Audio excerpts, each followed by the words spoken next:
बहुत सारी औरतें हैं जो सुबह से यहाँ पर वोट डालने के लिए आई हैं और इन्होंने अपना हाल है क्या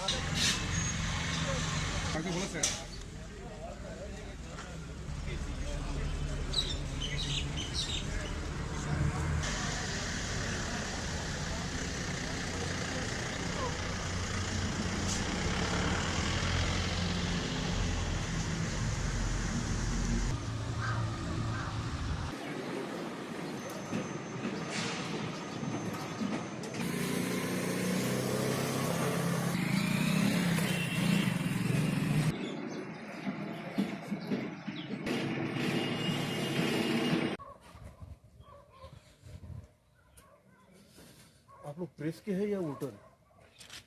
प्रेस के